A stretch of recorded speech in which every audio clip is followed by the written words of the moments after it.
Bismillahirrahmanirrahim. Assalamualaikum warahmatullahi wabarakatuh. Apa kabar sobat-sobat YouTuber semuanya dimanapun berada? Semoga selalu dalam keadaan sehat walafiat. Amin amin ya rabbal alamin.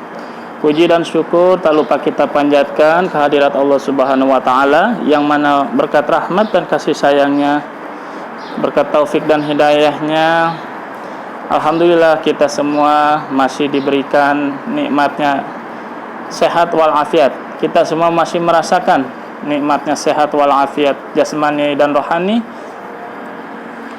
lahir dan batin. Alhamdulillah. Berkat rahmat dan kasih sayang Allah, alhamdulillah kita semua masih merasakan nikmatnya iman dan Islam, yang mana hingga saat ini kita masih dapat melaksanakan ibadah puasa di bulan suci Ramadan, bulan yang penuh berkah, penuh rahmat, penuh ampunan. Dan semoga kita semua diselamatkan dan dibebaskan dari siksa api neraka Allah Subhanahu wa taala. Amin amin ya rabbal alamin. Insyaallah. Salawat serta salam tak lupa kita limpahkan pada Rasulullah sallallahu alaihi wasallam, yang mana berkat perjuangan beliau, berkat pengorbanan Rasulullah sallallahu alaihi wasallam beserta para sahabat-sahabatnya, Islam dan hidayah Allah sampai pada diri kita, sampai kepada keluarga kita, bahkan sampai ke seluruh alam. Alhamdulillahirabbil alamin. Allahumma shalli ala Muhammad wa ala ali Muhammad. Allahumma shalli ala Muhammad wa ala alihi washabihi wasallim. Sobat-sobat YouTuber dimanapun berada, mari kita sama-sama sedikit meluangkan waktu kita untuk membaca himpunan Fadilah Amal tentang adab-adab dalam sholat.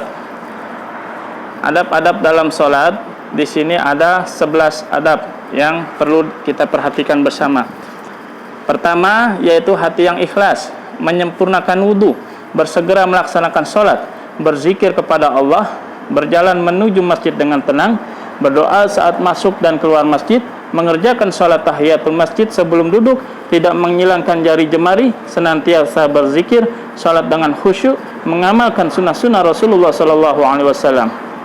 Itulah ke-11 adab dalam sholat yang perlu kita perhatikan bersama. Mari kita baca penjelasannya masing-masing. Sholat merupakan ibadah yang sangat mulia.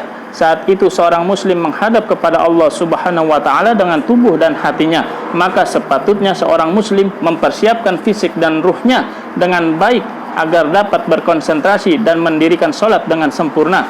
Untuk mewujudkan hal tersebut, maka perlu memperhatikan beberapa hal berikut ini. Yang pertama, hati yang ikhlas. Firman Allah Subhanahu wa taala, Bismillahirrahmanirrahim, padahal mereka tidak disuruh kecuali supaya menyembah Allah dengan memurnikan ketaatan kepadanya dalam menjalankan agama yang lurus, dan supaya mereka mendirikan sholat dan menunaikan zakat, dan yang demikian itulah agama yang lurus. Shadaqallahul azim. Quran Surat Al-Bayyinah ayat 5. Dan Allah Subhanahu wa ta'ala tidak akan menerima kecuali amal yang dikerjakan dengan penuh keikhlasan. Riya dan sum'ah termasuk penghalang diterimanya amal seorang hamba. Adab sholat yang kedua, menyempurnakan wudhu, yaitu berwudhu dengan sebaik dan sempurna mungkin.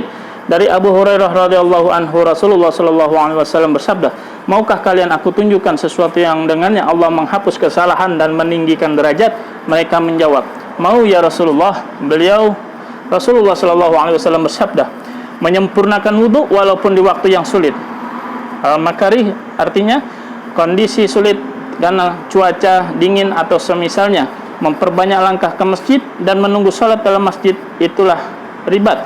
Ribat artinya mengerjakan ketaatan atau ketaatan sempurna bagi kalian. Hadis riwayat Muslim. Adab sholat yang ketiga, bersegeralah melaksanakan sholat. Maksudnya adalah bersegera keluar rumah menunggu ke masjid agar dapat digolongkan sebagai orang yang menunggu sholat. Dari Abu Hurairah radhiyallahu anhu, ia berkata, sesungguhnya Rasulullah sallallahu alaihi wasallam bersabda, seseorang akan dianggap sedang sholat selama ia menunggu waktu sholat. Hadis riwayat Al-Bukhari. Adab sholat yang keempat, berzikir kepada Allah. Berdoa ketika keluar rumah sambil mengucapkan dengan nama Allah, aku bertawakal kepada Allah, karena tidak ada daya dan kekuatan kecuali dengannya. Hadis riwayat Abu Daud. Ya Allah, hindarkan aku dari kesesatan dan disesatkan, menyalahkan dan disalahkan, menzolimi dan dizolimi, membodohi dan dibodohi. Hadis riwayat Abu Daud. Berdoa ketika sedang berjalan menuju masjid dengan mengucapkan, Ya Allah, berikanlah cahaya di hatiku dan cahaya di lisanku, cahaya di pendengaranku, cahaya di penglihatanku, berikanlah cahaya di belakangku dan di depanku, di atasku serta di bawahku. Ya Allah, limpahkanlah cahaya kepadaku. Hadis riwayat Muslim. Adab salat yang kelima, berjalan menuju masjid dengan tenang. Sabda Rasulullah sallallahu alaihi wasallam, jika kalian mendengarkan iqamah, maka berjalanlah kalian dengan tenang. As-sakinah artinya berjalan dengan tenang dan penuh wibawa. Al-waqar artinya menatap ke bawah dan tidak menoleh ke kanan dan ke kiri. Dan janganlah kalian tergesa-gesa, dan apa yang kalian dapatkan dari gerakan salat maka ikutilah, dan apa yang terlewatkan maka sempurnakanlah. Hadis riwayat muttafaqun alaih. Adab salat yang keenam, berdoa saat masuk dan keluar masjid. Saat masuk masjid membaca, aku berlindung kepada Allah yang Maha Agung dengan wajahnya yang mulia dan kekuasaannya yang luas dari gangguan setan yang terkutuk. Hadis riwayat Abu Daud. Dengan nama Allah, salam dan salawat atas Rasulullah sallallahu alaihi wasallam. Hadis riwayat Muslim. Ya Allah, bukakanlah pintu rahmat-Mu untukku. Hadis riwayat Muslim. Ketika keluar masjid membaca doa dengan nama Allah, salawat dan salam kepada Rasulullah sallallahu alaihi wasallam. Ya Allah, aku memohon karunia-Mu. Ya Allah, jagalah aku dari syaitan yang terkutuk. Hadis riwayat Ibnu Majah. Adab salat yang ketujuh, mengerjakan salat tahiyatul masjid sebelum duduk. Sabda Rasulullah sallallahu alaihi wasallam, jika seseorang dari kalian masuk masjid, hendaklah ia salat 2 rakaat sebelum ia duduk. Hadis riwayat muttafaqun alaih. Adab salat yang ke-8, tidak menyilangkan jari jemari. Sabda Rasulullah sallallahu alaihi wasallam, jika seseorang di antara kamu berwudu lalu menyempurnakan wudunya, kemudian ia keluar menuju masjid, maka janganlah ia menyilangkan jemarinya, karena ia seakan-akan sedang salat. Hadis riwayat Abu Daud.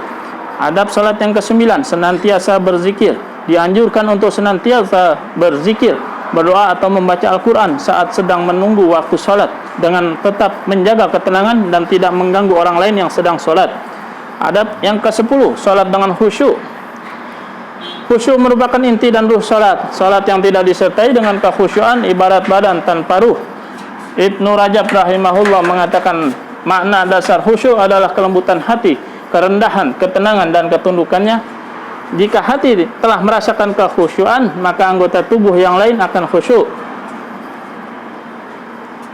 Jika hati telah merasakan kekhusyuan, maka anggota tubuh yang lain akan khusyuk pula, karena ia seperti prajurit yang tunduk pada komandannya. Al-Khusyuk karya Ibnu Majah. Al-Khusyuk karya Ibnu Rajab.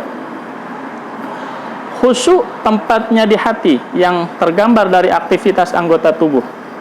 Adab salat yang ke-11, mengamalkan sunnah-sunnah Rasulullah sallallahu alaihi wasallam. Salat adalah ibadah yang berdasar pada dalil dan contoh dari Rasulullah sallallahu alaihi wasallam. Dalam salat, seseorang tidak memiliki kewenangan untuk melakukan atau mengatakan sesuai dengan keinginannya. Sabda Rasulullah sallallahu alaihi wasallam, salatlah kalian sebagaimana kalian melihatku salat. Hadis riwayat Al-Bukhari. Alhamdulillahirabbil alamin. Telah sama-sama kita baca adab-adab salat dalam himpunan Fadilah Amal. Insyaallah kita semua niat amalkan dan niat sampaikan insyaallah. Tiada daya dan kekuatan melainkan dengan pertolongan Allah Subhanahu wa taala. Mari kita tutup majelis ini dengan baca doa kifayatul majelis. Subhanaka Allahumma wa bihamdika asyhadu an la ilaha illa anta astaghfiruka wa atubu ilaik. Subhanallah walhamdulillah wa la ilaha illallah Allahu akbar la haula wala quwata illa billahil alil azim. Astaghfirullahalazim, astaghfirullahalazim, astaghfirullahalazim. Lebih kurangnya saya mohon maaf yang sebesar-besarnya atas segala kesalahan dan kekurangannya. Semoga kita semua insyaallah niat amalkan dan sampaikan insyaallah. Assalamualaikum warahmatullahi wabarakatuh.